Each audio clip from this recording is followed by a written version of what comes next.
Good morning, ladies and gentlemen. Welcome back to another video. Another warm welcome on a very cold day here in France. We are cracking on today with the next bit from the swell forward. So no stopping us now. Keep watching. Let's crack on.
We're back at the business end. I'm here doing my part of the bargain, which is Michael tells me what note to press and I press it, and then like we said before, it makes a noise. But the exciting bit is these are the wooden pieces of the actual rank that we're putting in now. So it's a lovely reach, deeper sound. It's a completely different sound from the metal pipes.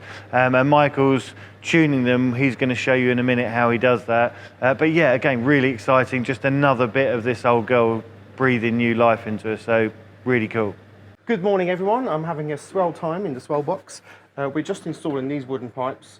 That one is filthy. Look at this footprint on that one, but I think it'll be okay. I'm just trying to decipher what they are. And there are some very, very old pencil marks. We think that's a C sharp, although the C's are very similar to the G's. C sharp, SW, but that's not very clear. Much as I'd like to draw, actually, I'll tell you what I'll do.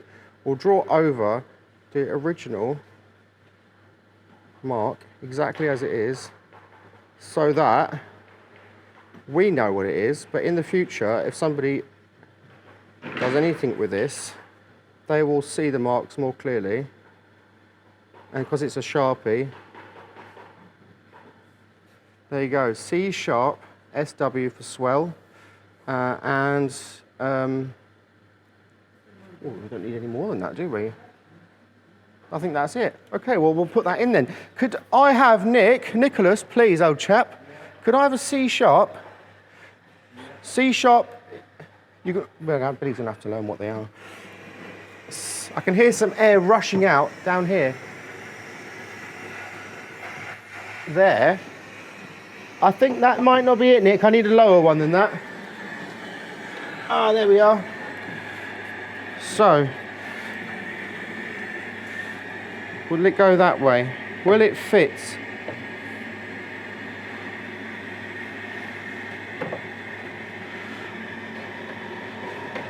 Oh, it's a tight squeeze.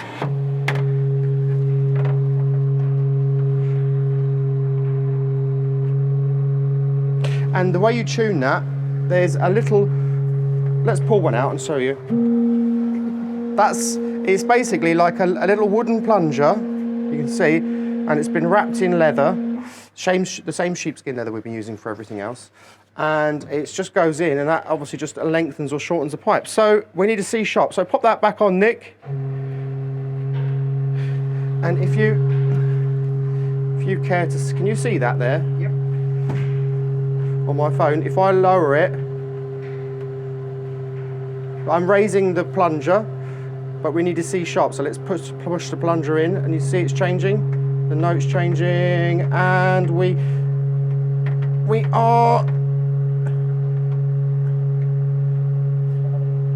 a bit more. We're there. Now this is at 440 hertz. We are thinking about retuning it to 432, but we can't do that. Obviously, as I explained in another video, that we need the ambient temperature to be at about 21 degrees, which is about 70 Fahrenheit, I think.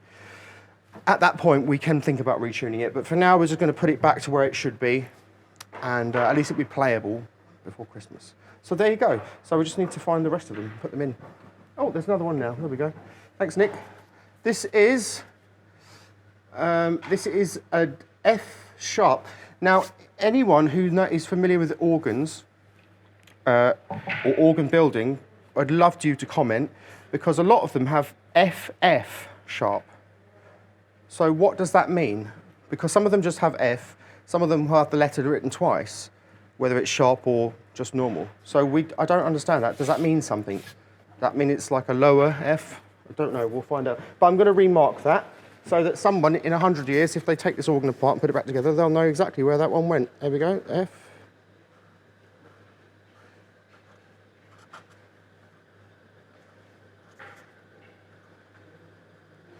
I'll tell you what, whoever wrote this did it much neater than I did.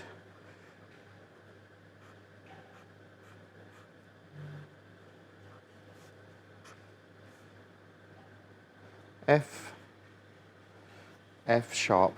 Right. Can I have an F sharp, please? A low one.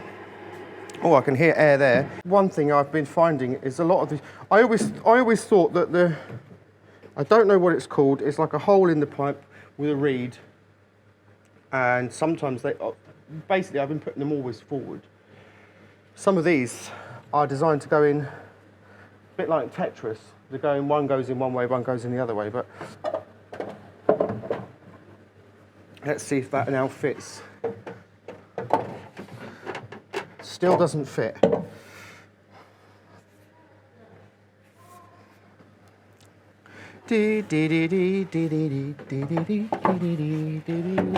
Oh, it fits now, there we go. Back to back, those ones are going. Can I have that F sharp again? Let's tune her down. Oh, bit too low. Bit higher. Where's my little rubber, my wooden mallet?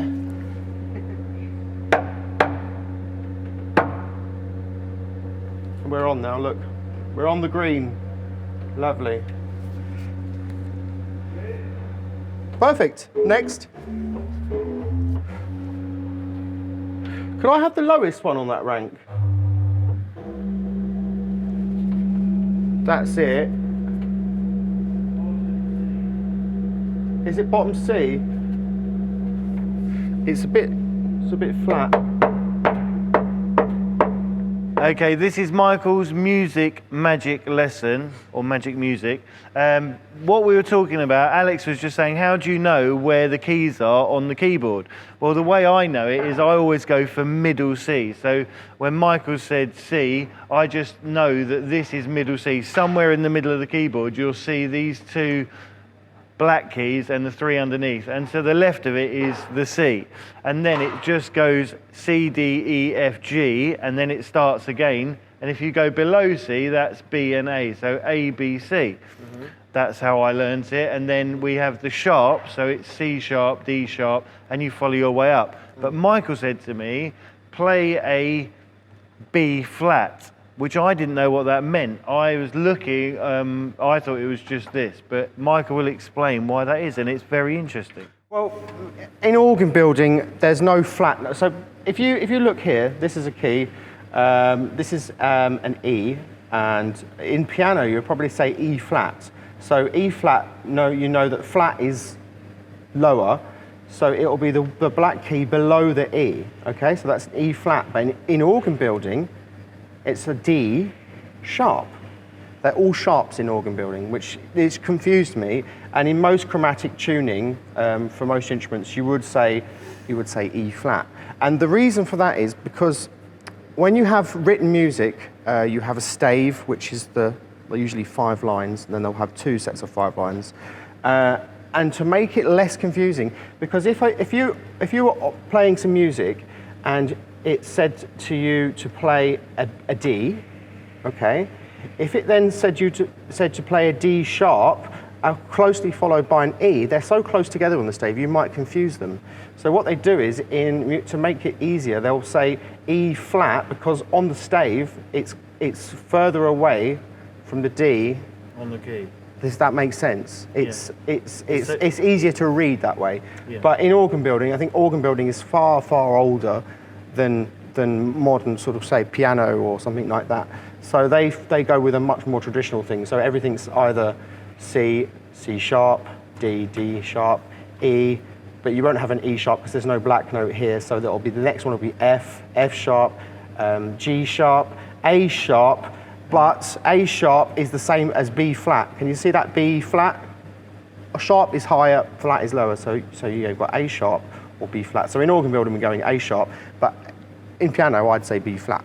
C, D, E, F, G, A, B, C, D, and it just goes all the way across. But this is C, C sharp, D, D sharp, E, F, F sharp, G, G sharp, and then it carries on. So A sharp, and as Michael said, that's where my confusion came in. I didn't know that there was a B flat because I've only ever had A sharp and B, and so on and so on. So I've only worked up the scale, but as Michael said, I don't read music. I've done a bit, but I found it really hard. I'm a little bit like Michael. I can kind of get an idea, and if Michael was teaching me, it'd be far easier because he could just go play those notes and I'd be able to do it. But also, interestingly enough, if you look at these keys, it looks like a bit of a seascape. They're a bit up and down, but the reasoning behind that is this bottom rank is really good. They're exactly as Michael wanted them, and my job, when we finish doing all we're doing, I will go along and just take out all these little idiosyncrasies. So I think that's it. And we also, we're learning as we go, a note that is playing without being depressed is a cipher. A cipher, yeah. And that, hence we need to decipher them. So that's what we're doing quite a lot of. We have, on this front, well, I think we've got a B, isn't it? There's a B that's playing ciphering. It's this one here. Can you see that? That's been a problem for years because somebody has put some masking tape around the base of that pipe to elevate it out of its seat so that it doesn't continuously play, because they obviously didn't have the time or the know-how to take apart the swell box and make repairs.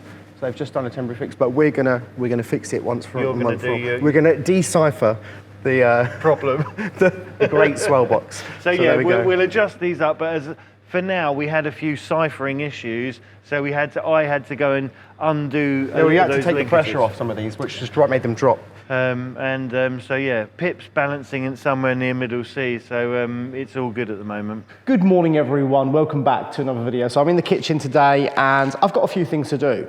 Firstly, I need to remove the range cooker from the pallet that it's sat on, and I have started. So what I did is I undid the metal brackets which secure it to the pallet, and I started edging it forward, and I've put the first front feet on. But now the tricky part starts because I've got to get the back ones on. So I've got to sort of slide it off the pallet just enough so I can access the back to put one of the legs on. So yeah, let's do that. Let's just get on with it. And then later this week, what I've got to do is I'm waiting for the sandpaper. That arrives today. I only had 150 grit. I've been waiting for the 120 arrive. It wasn't in stock anywhere, but I managed to get some off Amazon. And yeah, that's coming today, so I can start or finish the island and do other things. So yeah. Let's do this. Okay, I think the best way to slide it off is probably hold inside the oven rather than the handle. Hold the back because that's pretty secure. and slide it off. Ooh. Let's go again. Ooh. Okay, we're on the front legs now, I think. Yeah, we're on the front legs. I mean, there is like Yanis, Dad, Nick, Michael. I could have asked for help, but I don't want to disturb them. Okay, the pallet's moving with me. Put my foot there. Okay, we're off this side, but we're still on that side, so that's good. So now if I put one of the legs in,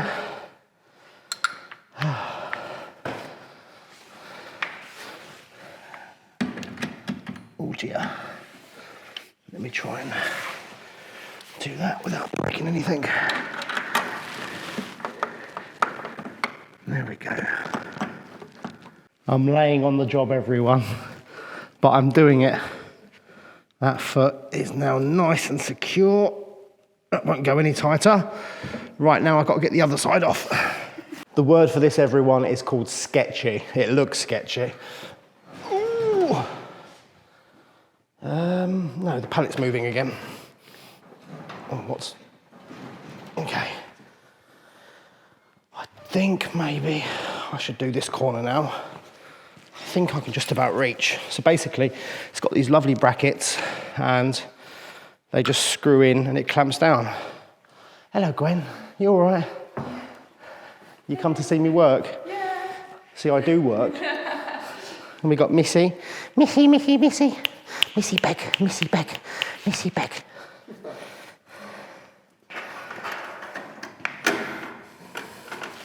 Well, I've got to lay down again. Okay, we're off there, but still on the back there, so hopefully nothing breaks. Anything bending? Nope. It is quite good quality.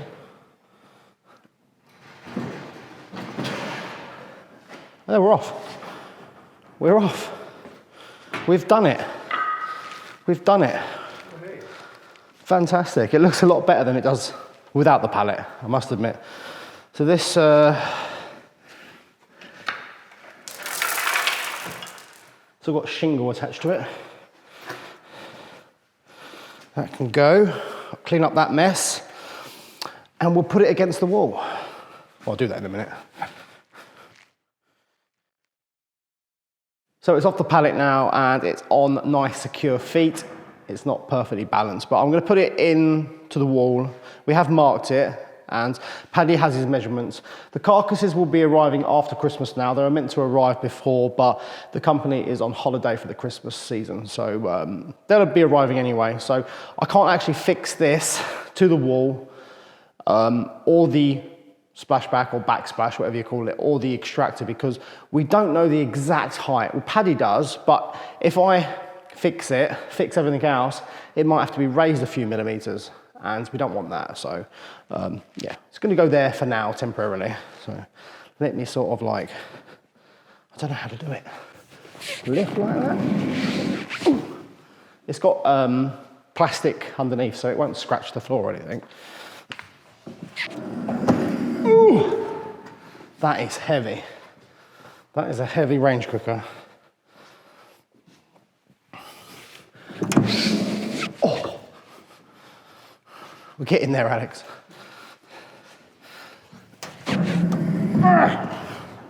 I could just slide it, but I want to lift it a bit, just so it doesn't damage anything. There we go, we're getting there.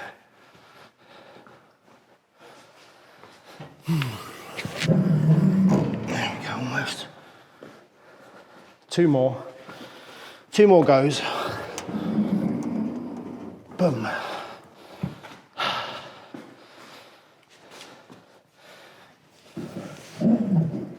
Perfect. That is perfect. Well, at least that's done. So tomorrow I'm going to be starting the island. I need to sand the whole thing with 120, Osmo it twice, and that'll look really nice then. And I think the chandelier's arriving before Christmas. That's also good. And then after Christmas, units, sinks, and then just finishing off the entire room. So, some progress.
So, young Nicholas, Yes. have you learned anything today?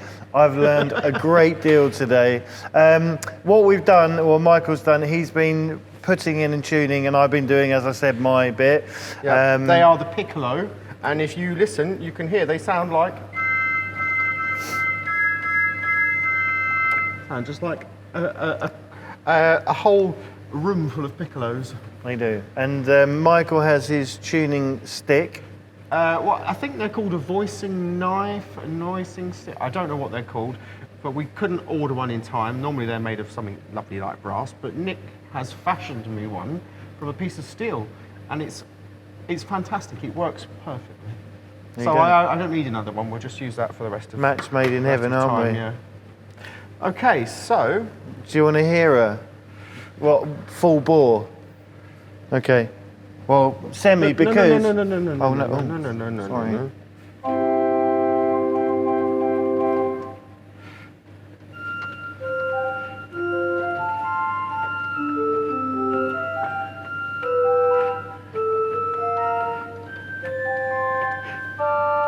That's a bit of Titan.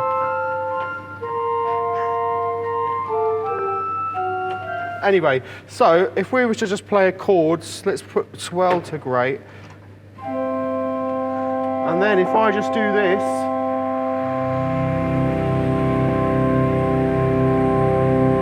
but that's not all of them. What do I pull out? All the stops on this side, pull out more, we got more. Oh, what happened? You're out of gas. Oh, without a gas, that's why. I think that's only 50% of the pipes in.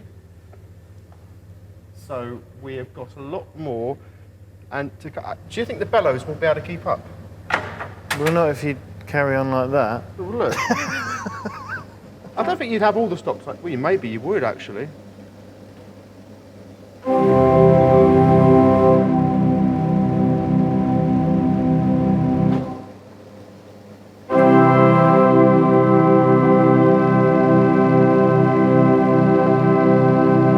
I know what's happening, Nick, because all the stops are open. Yeah. There's no air resistance in the pipes. No, exactly. We've that got aren't half there, the. so the air's just going whoop, We've got straight out half the the top. organ But it will missing. get trapped in the pipes and make the sound.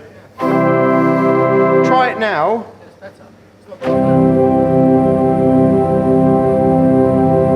It's keeping up.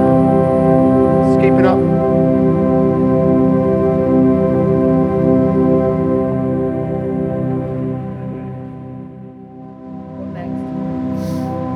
What next is the next rank of pipes on the front, which are all the beautiful instrument pipes. So once we've done that, we're good to go. We've got a couple of brackets to support. They look like trumpets that sit on reeds, which I'll get Michael to show you because he's good at explaining it. But they're like instruments. It's like having the orchestra in the back. So let's do it.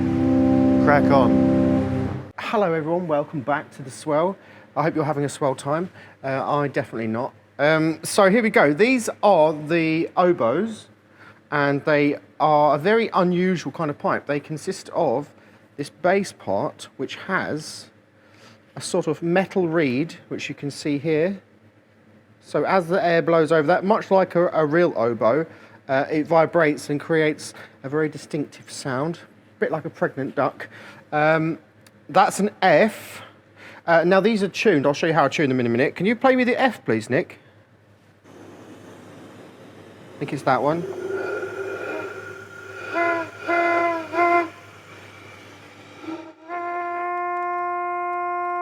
These are very, very soft, mostly lead, and they have, over the years, bent under their own weight, but it's not recommended, but you can very, very gently just put them back into place and then tune them. So if you play that for me, Nick. So stop a minute, Nick. So this little pin here, by pulling that up, you lower the note, and I think by pushing it down, you raise the note. I'm not sure, but we'll give it a try. So that's a bit sharp. We need to lower the note. So if you play that again for me, Nick. Perfect. That's it. That's how you do it. And it's funny, these pipes, when they are at the correct pitch, which obviously, then when these were designed, they were designed for 440, they actually sound much, when you hit the sweet spot, they just sound so clear. So we've just got to put the rest of these in, and they'll have these brackets here because obviously the long ones, they're so soft, they will just fall over under their own weight and bend. So they have to be tied in. I think these ones are okay by themselves. But we're going to use, normally they use like a bit of canvas or something, but what I'm going to do is I'm going to cut strips of this, just grab it, I'm going to cut some very thin strips of this soft leather. I'm going to use that to tie them on because I know that that's it lasts a long time. Unlike the cotton thread or whatever, the canvas, that's sort of rotted over the years, so we should be okay. Right, if you pass me another one, I'll put it in. Yeah. Thank you, Yanis. You're welcome. There we go.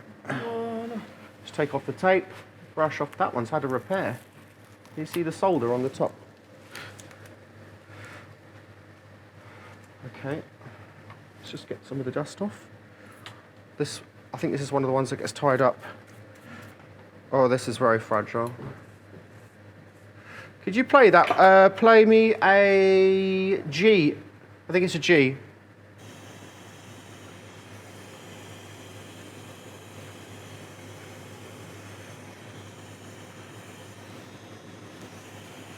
Can't find it.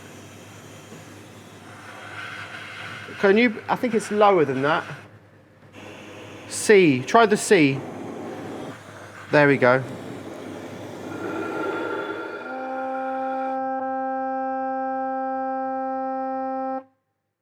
Play again.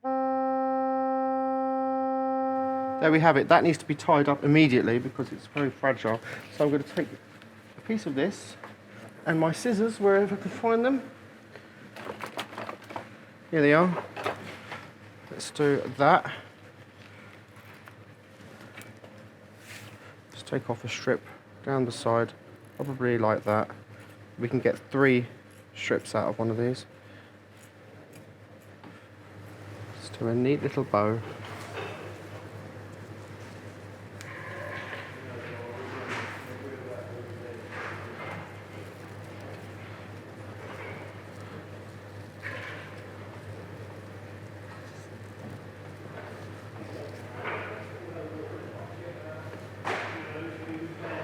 That looks secure. Perfect. Can you play that one again?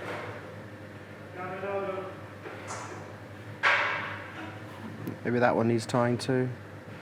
Okay, right, so this is, Alex has requested this. I've never played it before.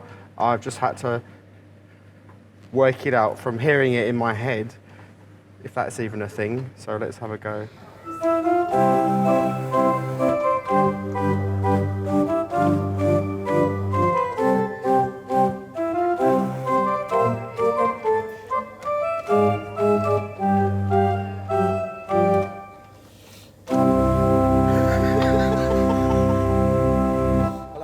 That one for you next time. There you go. Thanks, Michael.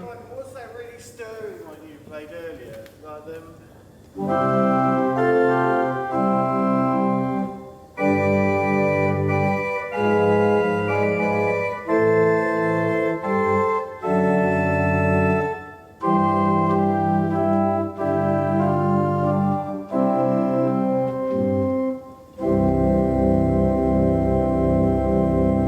Now I'm going to go home and put my Christmas tree up.